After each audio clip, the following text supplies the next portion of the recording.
I'm going to make a video about this specifically. The way that they approach their blending is so smart. You know what, I'm actually going to take a moment to explain this really quick. Okay, so this is what's called a spectral analyzer. The science guy. My computer's a potato, so it's kind of a little laggy. There's some room noise going on.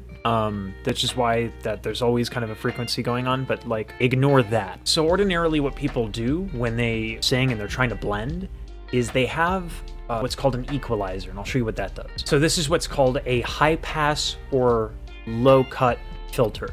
I'm cutting off the lower frequencies, right? I'm lowering them, and you can see even the bar and how that works. And I know I'm like 3 seconds into the video trying to point this out, but like I'm gushing over this because I've seen this in all of their other performances. This is what they do with their mouths and throats and all of that, and they don't use a high pass or low pass filter or any equalization.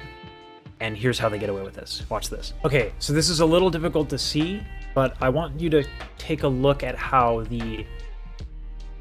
there we go.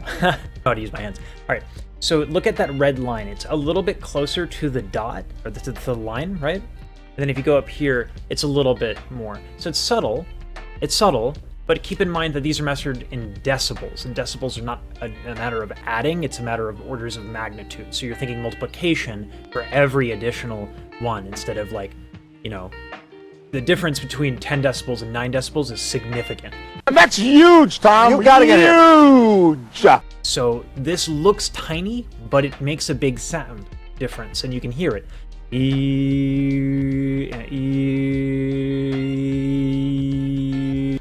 It's subtle, and it's a part of what they're doing, but there's a lot more to it, so stick with me, we're gonna nerd out hard. Okay, first we're gonna talk about the raised larynx, okay? So the way to do this is really simple. You're gonna swallow, and then once the larynx is at the height of its swallow motion, you're gonna kind of keep it there, all right? And that's gonna make me sound like this.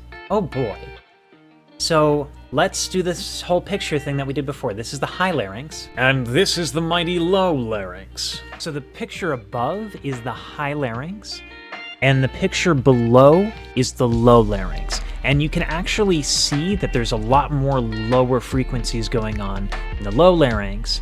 And also, if you look at the really far end to the right after 10K, there is less there than there is in the higher one. If I zoom in a little bit on the higher picture, see that there's actually higher frequencies here, whereas if I move this, see that this kind of disappears a little bit. So this, it's subtle again, but keep in mind, we're layering these effects on. So let's do another demonstration. So if I have a high larynx, swallow, put it up there, right, real high, just like this, and I have a wide mouth, so ah, and that's a very Disney sound. Like the one before.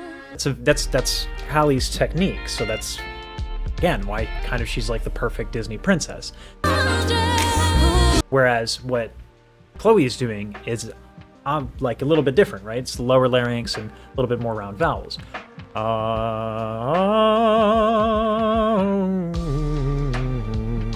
Very, very, very different sound. I'm exaggerating a little bit, but I'm not too far off because they do kind of go into these extremes so that they don't need a lot of equalization. They can keep a lot of their natural sound when they sing, and it's kind of genius. Okay, I'm gonna go kind of infomercial for a second, forgive me. But wait, there's more. Okay. So everything that I've talked about is happening, and then there's one more layer to this, okay? Vowel modification, let's talk about it. Ah, and we can do ah, and have words like happy, poppy, and I know that sounds weird when we say it, but when we sing, we can adjust those vowels and make different sounds, and that's, again, great blending. So let's do the same thing. 2 different vowels, okay? So I just want to caution anyone who's about to watch this next part, you're about to see the derpiest of derp faces. But for the sake of education, I'm going to put it on the screen. Derpy, derpy, derpy, derp. Okay, so this one we're going to look at the mids and less on the highs. So the mids, you can see this spike right around here. Let's highlight this. Okay, so right here, oh my goodness, my face is way too much here, is the bright ah vowel, ah, right? And the bottom is like an ah. And we can see that the ah is occupying way more of the mids from 1000 to 1k hertz, and that the ah vowel gets a little bit of a peak higher up in the frequencies. One of the most difficult things to do in any mix is to make sure that the mids are not muddy. All the things that we love tend to be and live in the mids. We're talking guitars, we're talking pianos. It's hard to kind of contain this. And so when you have two singers and you're trying to blend, EQing can kind of, if you're trying to EQ all these different things, you're really going to gut the natural sound. And when you have two singers like Chloe and Halle who are beautiful and have incredibly beautiful voices, you don't really want to do a lot of EQing. So anyway, I hope that's helpful. These are some things you can work on and practice. I didn't really talk about I made a mistake here. I didn't talk about how to lower the larynx. A lower larynx just comes from being relaxed and taking a nice deep inhale, a relaxed torso. And that's going to, whether or not your larynx are high, that breathing and breathing in that way is going to help you to have a deeper, richer sound.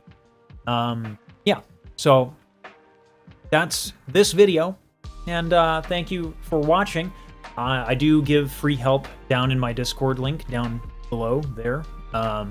Yeah, I'll see you there or I won't. Till next time. Happy singing. Closer remark.